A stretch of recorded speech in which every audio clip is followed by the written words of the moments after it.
So lately, I've been wanting to do skits like everyone else in this genre does. But then I realized, I don't have any friends. It kinda hurts to admit. The party game genre was first popularized around the time of the N64, as that console had 4 whole controller ports. Most consoles before this only had 2, and even the PlayStation, which came out around the same time, only had 2, which meant that multiplayer was a big part of the N64 and its marketing. And of course, this meant that you could break out the old Nintendo at parties.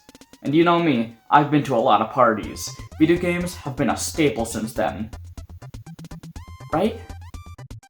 Yeah, most of my experience with the genre has been with family. No, I have friends. Mario Party is a game all about dumb fun, and I do mean dumb. The original was full of hand injuries, unfair and unbalanced minigames, and of course, this minigame is known for its absolutely devastating effects. No, I don't want to lose a star. The game's premise revolves around everyone thinking that they are the superstar. After a bit of arguing, they tackle Toad for whatever reason, and then he suggests playing a board game. And so he opens a mystical portal into the exciting and dangerous world of Mario Party. And so you have to pick a board. Once you do that, everyone has to roll the dice to go first.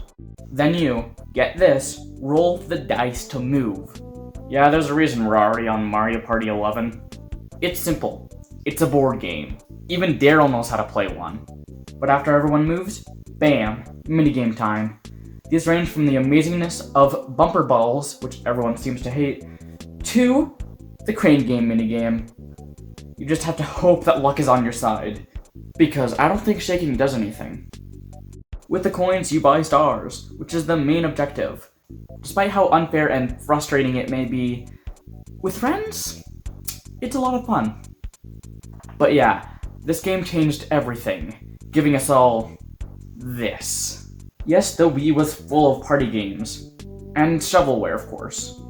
From the standard carnival games to Imagine Party Babies. It's nice to know that 2 years of video game development have been useless, knowing that Imagine Party Babies has set the bar so high. I actually haven't had much experience with most of these games, but I do remember growing up with Family Game Night. Now, while I didn't own any of these, my cousins did. And judging them based on 7-year-old Luke's memories, it's pretty good. Don't get me wrong, they're pretty standard.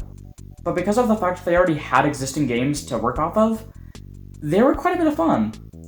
Except EA couldn't help themselves and changed Mousetrap to be so bad. Why did they even have to add stuff?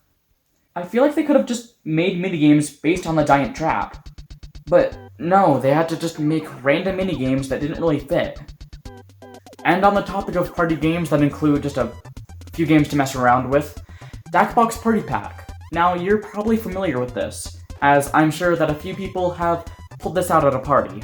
The Jackbox games are filled with around 6 games, which usually last 10 to 30 minutes.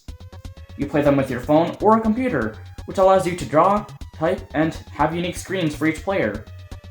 And they utilize these tools super well. In my opinion, Jackbox Party Pack 3 is the best one. You get a diverse collection of games that could last an entire party. Heck, this could be the party. Quiplash, more specifically, Quiplash 2, is probably the one you've seen the most. Every round, players get 2 prompts and are told to fill in the blank, or make something up based on the prompt. And oh my gosh, this is fun! After that, the players vote on each prompt. All of these are 1v1, as 2 people get the same prompt. Then there's the second round, which is more of the same, but with double points. And then the third round.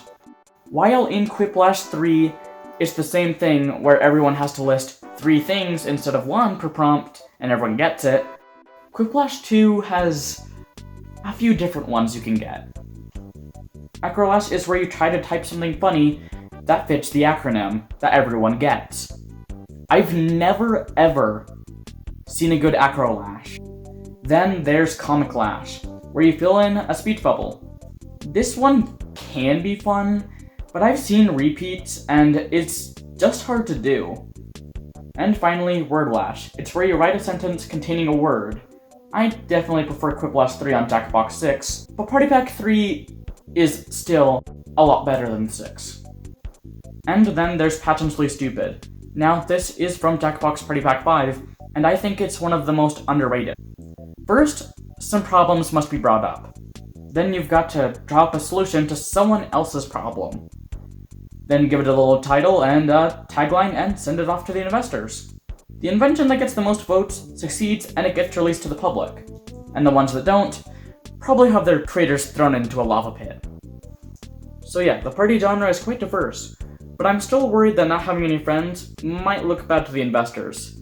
So I posted on Twitter asking if anyone wanted to be my friend, and if I get a response, then I'm gonna send my invention off to the investors, and maybe the Daryl Destructor 5000 might get made. And yeah, you might say, oh, you've got an assistant. He can be your friend. Assistants are supposed to get me food, not be my friend.